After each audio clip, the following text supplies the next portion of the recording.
Donc Armelle Guirach, vous êtes psychanalyste, psychiatre, hospitalier, membre de l'école de la cause freudienne et coordinatrice de l'antenne clinique de Brest-Quimper. Oui. Alors, première question. Si l'on considère, comme nous l'indique Lacan en 1979, que la psychanalyse ne s'enseigne pas, comment peut-elle s'enseigner dans le cadre de l'antenne clinique et un lieu de formation? Oui. Alors, je vais d'abord relire le texte de Lacan, de Ornicard 17-18, qui a inspiré notre thème de l'année, Tout le monde est fou, c'est-à-dire délirant. Je lis. Il y a 4 discours. Chacun se prend pour la vérité. Seul le discours analytique fait exception. Il vaudrait mieux qu'il domine, en conclura-t-on, mais justement, ce discours exclut la domination. Autrement dit, il n'enseigne rien. Il n'a rien d'universel. C'est bien en quoi il n'est pas matière d'enseignement. Comment faire pour enseigner ce qui ne s'enseigne pas? Voilà ce dans quoi Freud a cheminé. Il a considéré que rien n'est que rêve et que tout le monde, si l'on peut dire une pareille expression, tout le monde est fou, c'est-à-dire délirant. Jacques-Alain Miller a consacré 2 cours de l'orientation lacanienne, c'était en juin 2008, à ce propos de Lacan. Et il dit ceci: on ne forme pas les psychanalystes par l'enseignement, on les forme par l'expérience. Alors, je l'entends, moi, comme l'expérience de notre propre cure, l'expérience, en tant qu'analyste de la cure avec les analysants, les patients, et aussi l'expérience du contrôle. L'enseignement de la psychanalyse se transmet aussi par le transfert. Le transfert, c'est un amour qui s'adresse au savoir. Et à ce propos, j'ai une petite anecdote. Moi, j'ai accroché avec l'enseignement de Lacan, et je veux dire que j'ai ce savoir que me proposait Lacan dans ses écrits, par un texte très précis, il y a 30 ans, c'est Intervention sur le transfert. Là, c'est un texte qui m'a parlé et qui a fait mon transfert à Lacan. Mais au fond, dans une section ou antenne clinique, Miller dit ceci: il n'y a pas de pédagogie de la psychanalyse.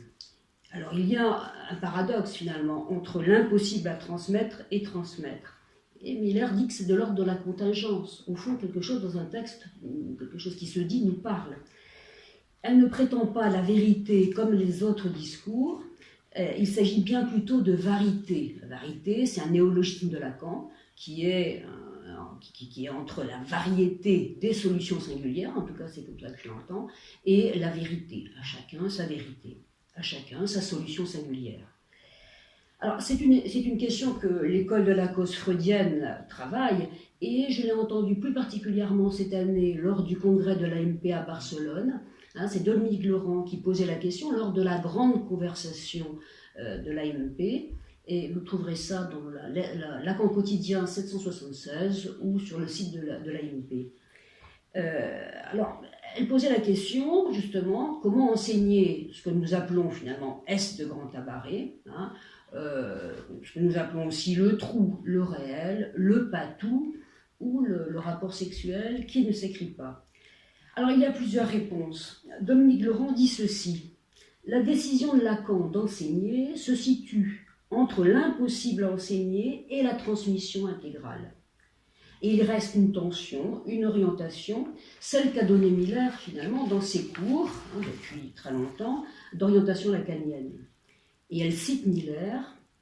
Qu'est-ce que c'est que cette tension? Qu'est-ce que c'est que cette orientation? C'est une conversation continue avec les textes fondateurs de l'événement Freud, un midrash perpétuel qui confronte incessamment l'expérience à la trame signifiante qui la structure. Alors, je l'entends comme un aggiornamento, c'est une mise au jour continuelle entre notre expérience analytique, notre clinique aussi, et les bouleversements, les changements qu'il y a eu dans le réel et dans le symbolique. Je vous rappelle que c'était les thèmes de l'AMP à Barcelone, c'était à Buenos Aires et à Paris ces dernières années. Alors, je pense que le thème qu'on a choisi cette année à l'antenne clinique va témoigner de cet aggiornamento, aussi de cette mise à jour de nos connaissances. Et au fond, ça tourne autour, mais qu'est-ce qu'aujourd'hui les noms du Père?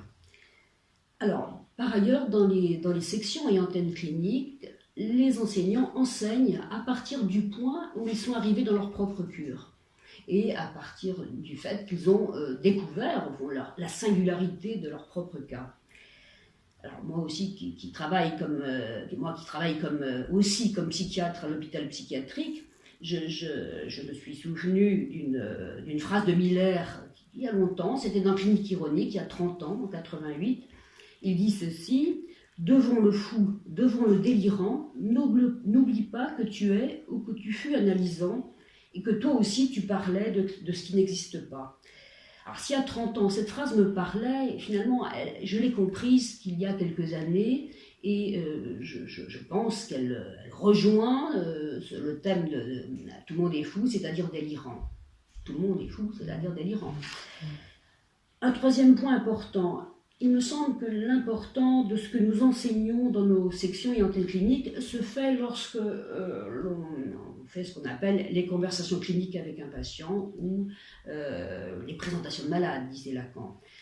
Parce que là, alors avec des équipes, et au passage, je remercie les 4 hôpitaux psychiatriques qui nous reçoivent, Lourmelin, l'hôpital interarmé de Brest, l'hôpital Charcot et maintenant l'hôpital de Morlaix, ainsi que l'ITEP de Trévidy. Là, nous conversons avec des équipes qui acceptent de nous présenter leurs patients, de discuter de ces cas. Et là, finalement, nous entendons des patients qui viennent témoigner de leur impossible à supporter.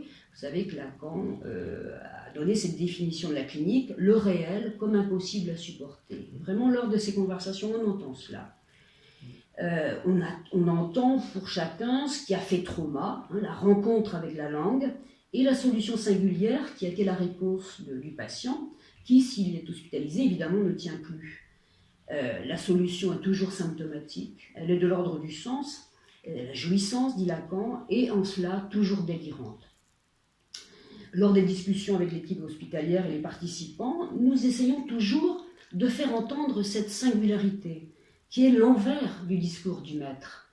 Dieu seul sait si aujourd'hui, enfin moi je le sais, il n'y a pas de Dieu, si le maître, finalement, le discours du maître est présent, omniprésent dans les hôpitaux psychiatriques, puisqu'il s'agit moins de cliniques singulières que de gestion de patients, de protocoles, de questionnaires, de traitements, un peu tous pareil pour tout le monde, et justement nous venons là dire mais non, c'est du singulier. Un autre point, un dernier point, mais qui concerne là la transmission qui se fait dans l'école de la pause freudienne, je parlerai du témoignage des AE finalement, des analystes de l'école. Nous avons la chance d'avoir dans l'équipe enseignante et d'inviter aussi des analystes de l'école qui peuvent nous faire part au plus près de leur expérience, puisqu'ils ont fait la passe et qu'ils ont été nommés. Et là, donc, ils viennent témoigner, donc, à partir du choc de la langue sur le corps, de comment ils ont donné sens, finalement, à ce trauma, de façon singulière dans leurs symptômes. Mais donc, cet enseignement concerne l'école et moins les sections. Voilà ce que je pourrais dire aujourd'hui. Bon, merci à Maggie Barche. À bientôt pour une nouvelle question.